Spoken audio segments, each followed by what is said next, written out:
Bismillahirrahmanirrahim. Assalamualaikum warahmatullahi wabarakatuh. Pada hari ini kami akan membentangkan tajuk tugasan kami iaitu Musyarakah Mutanakisah di Affin Islamic Bank di bawah subjek Al-Muamalat Al-Tatbiqiyah SBSM 2143 yang mana telah dibimbing oleh nama pensyarah kami Nurita binti Kamarudin. Dan ini adalah senarai nama ahli kumpulan kami iaitu yang pertama adalah Daniel Ashraf bin Sazali 20BS 02014. Yang kedua adalah Muhammad Najmi bin Bakori 20BS 02018. Yang terakhir adalah Muhammad Adam bin Nasruddin 20BS 02016. Bismillahirrahmanirrahim. Assalamualaikum warahmatullahi wabarakatuh. Nama saya Muhammad Najmi bin Bakori, bernombor metrik 20BS 02018. InsyaAllah pada hari ini kumpulan kami akan membicarakan tentang satu tajuk iaitu berkaitan dengan musyarakah mutanakisah di Affin Islamic Bank. Jadi kita terus masuk kepada mukadimah berkaitan dengan musyarakah mutanakisah. Baik, musyarakah mutanakisah ini ialah merupakan satu sistem muamalat yang moden yang mana ia diperkenalkan dalamnya itu satu instrumen pembiayaan perbankan, dan ia merupakan satu bentuk perkongsian yang mana apabila salah satu rakan kongsi tersebut telah berjanji untuk memilikan rakan kongsi yang lain sehingga ia memiliki sepenuhnya objek perkongsian tersebut. Musyarakah mutanakisah ini juga ialah satu pembiayaan yang diguna pakai dalam pembelian aset dan pembelian rumah, dan kebanyakan di Malaysia musyarakah mutanakisah ini diguna pakai dalam pembelian rumah, pembelian kenderaan, aset tetap, usaha sama dalam perniagaan dan perdagangan dan sebagainya. Dan sistem ini banyak dipakai kerana ia memberi keuntungan kepada kedua-dua pihak, iaitu antara pembiaya dan juga pihak bank. Dan musyarakah mutanakisah ini mula diperkenalkan apabila pembiayaan BBA iaitu baik bisa banyak ajil, yang mana ia merupakan pembiayaan secara ansuran telah mendapat banyak kontroversi. Seterusnya, konsep musyarakah mutanakisah ini yang mana ia merupakan satu perkongsian dan di mana jika berlaku sebarang kerugian ia akan ditanggung secara bersama, iaitu kedua-dua belah pihak. Dan di sini kita dapat mengurangkan risiko kepada pelanggan jika berlaku sebarang kerugian. Dan kaedah pembiayaan musyarakah mutanakisah ini berasaskan kontrak hybrid, yang mana ia menggabungkan antara beberapa akad dalam satu kontrak, iaitu musyarakah, ijarah dan juga al-bai'. Baik, sekarang kita masuk kepada bahagian ta'rif musyarakah mutanakisah. Jadi ta'rif bagi musyarakah mutanakisah ini, perkataan mutanakisah itu sendiri berasal dari perkataan yatanakishu, tanakish, tanakishan dan mutanakishun, yang mana dia mendatangkan maksud mengurangi secara bertahap. Dan musyarakah mutanakisah ini secara ringkasnya ia adalah satu bentuk kerjasama antara dua pihak atau lebih, yang mana untuk mempemilikan sesuatu barang ataupun aset. Dan musyarakah mutanakisah ini yang mana ia merupakan perkongsian yang semakin lama semakin berkurang, dan juga dikenali sebagai musyarakah muntahiyah bitamlik, yang mana ia merupakan perkongsian yang diakhiri dengan pemilikan. Seterusnya kita masuk kepada hukum musyarakah mutanakisah, dan di sini sebilangan besar fuqaha untuk menerima kewajipan musyarakah mutanakisah selagi mana mematuhi undang-undang al-musyarakah dan mematuhi garis panduan yang telah ditetapkan.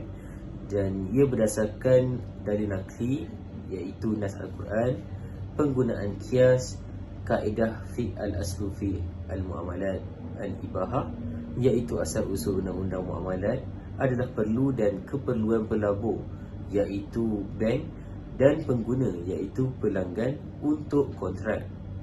Seterusnya, sebilangan orang tidak menerima kewajipan musyarakah mutanakisah ini, termasuk Ahmad Salus, Hussein Kamil Fahmi, Salih Al-Marzuki dan beberapa yang lain. Kerana pandangan ini juga dinyatakan setelah melihat beberapa syubhah ataupun keraguan muncul dalam kontrak ini.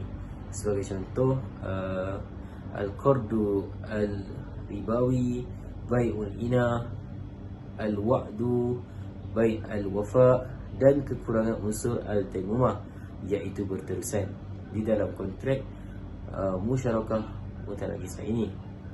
Dan Akademi Fiqh Islam telah bersepakat bersama bahawa di bawah satu resolusi yang mana mengharuskan musyarakah mutanakisah ini selagi mana ia mempunyai dan memenuhi hukum-hukum umum al-syirkah serta mengikut garis panduan yang telah ditetapkan. Bismillahirrahmanirrahim. Assalamualaikum warahmatullahi wabarakatuh. Nama saya Daniel Ashraf bin Sazali, Rukmul Tulab, WBS 02014.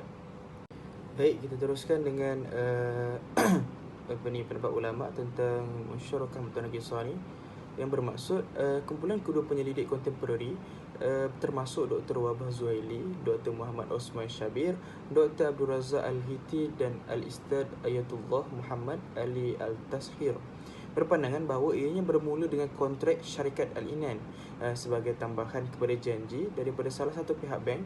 Kemungkinan besar dengan menjualnya bahagian kepada rakan kongsinya, syarikat ini berakhir dengan kontrak jualan bebas.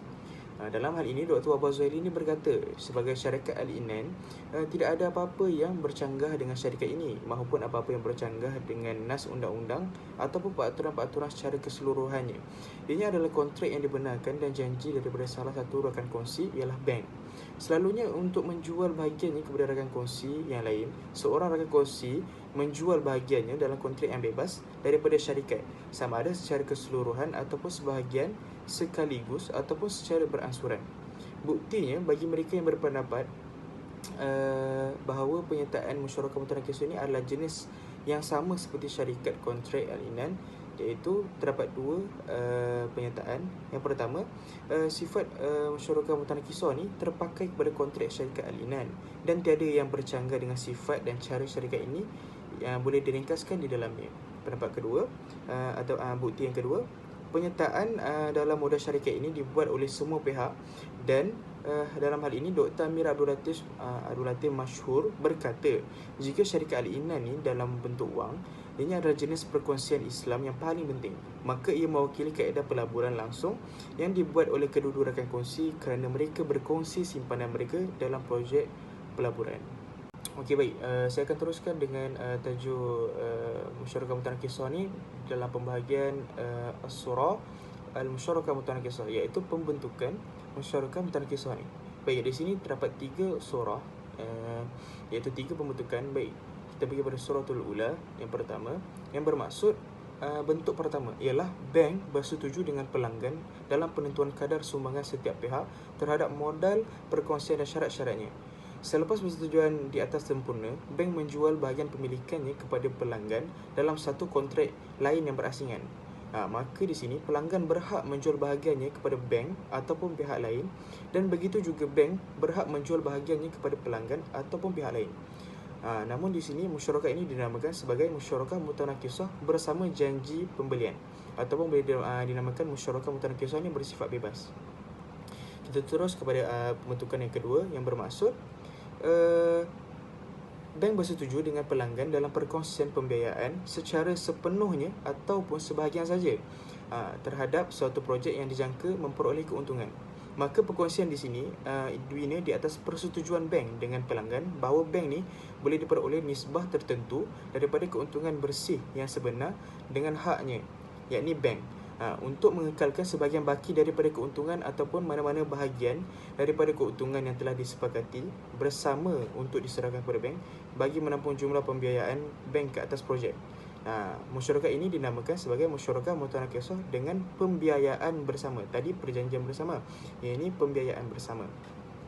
Baik, kita teruskan kepada bentuk yang ketiga, iaitu pembentukan ketiga, yang bermaksud bank dan pelanggan menentukan kadar sumbangan setiap pihak ke atas objek perkongsian dalam bentuk saham. Setiap pihak menerima keuntungan daripada bahagian saham masing-masing dalam perkongsian ni. Jika berkehendak ataupun rakan kongsi boleh mengambil alih saham-saham pemilikan bank ni dalam jumlah tertentu pada setiap tahun, sehinggalah dia memiliki sepenuhnya objek perkongsian ni.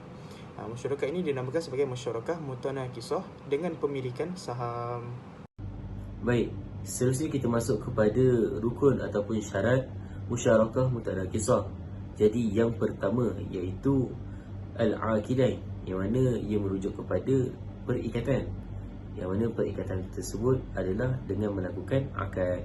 Yang kedua, mahal al-aqdun, iaitu subjek ataupun objek yang dilakukan, yang dijadikan sebagai akad. Yang ketiga ialah maudu' al-aqdu, iaitu tujuan perikatan, yang mana tujuan perikatan itu adalah untuk mengetahui tentang apa motif untuk mereka melakukan ikatan tersebut ataupun melakukan akad tersebut. Dan yang keempat iaitu sirah al-aqdu, yang mana sirah al-aqdu ini ialah merupakan ungkapan bagi mereka yang melakukan akad dan ia berupa ijab dan kabul. Bismillahirrahmanirrahim. Assalamualaikum warahmatullahi wabarakatuh. Nama diberi Muhammad Adam bin Nasruddin yang memegang nombor metrik 20PS02016. Okey, seterusnya adalah aplikasi di Affin Islamic Bank. Okey, pada hari ini, seperti mana kita boleh lihat, industri perbankanan Islam di Malaysia mula memberikan perhatian terhadap musyarakah mutanakisah seperti di Affin Islamic Bank, yang mana telah memutuskan bahawa pembiayaan secara musyarakah mutanakisah adalah sesuatu bentuk kontrak yang diiktiraf dalam sistem muamalah Islam.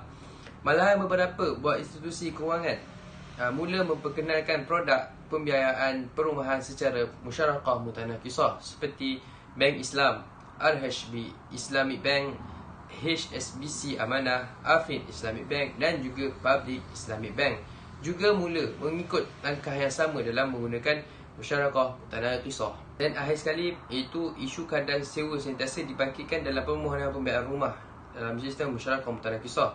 Iaitu dalam isu ni, bank mengenakan kadar keuntungan pelanggan yang ditanda aras dengan kadar faedah. Dan aplikasi di Affin Islamic Bank tidak semestinya kedua-dua belah pihak hendak berkongsi kerugian mengikut bahagian modal mereka, dan mesti memberikan keuntungan kepada kedua-dua belah pihak. Okey, slide yang terakhir pada hari ini ialah khulasah, iaitu kesimpulan. Yang pertama adalah ziyarat tahsin jawdatu al-mafhum wa qawl syariah. Maksudnya mempertingkatkan lagi mutu konsep tersebut mengikut landasan syariah. Maka akan lebih berkembang lagi, maksudnya akan lebih berkembang lagi penggunaan terhadap musyarakah mutanakisah. Yang kedua, yang ta'i al-fawaid likila al-tarfin, iaitu mestilah menguntungkan kedua belah pihak, iaitu yang mana pihak bank dan juga pihak pelanggan. Dan yang terakhir adalah yumkinu an yu'ti as-siqah wa siqatu fi al-umala'u fi istiqdam an-nazam al-musrafi al-islami. Maksudnya kat sini, musyarakah mutanakisah ini jelas dapat memberikan keyakinan dan kepercayaan terhadap pelanggan dalam menggunakan sistem perbankanan Islam. Sekian, itu sahaja daripada kami. Sekian, terima kasih.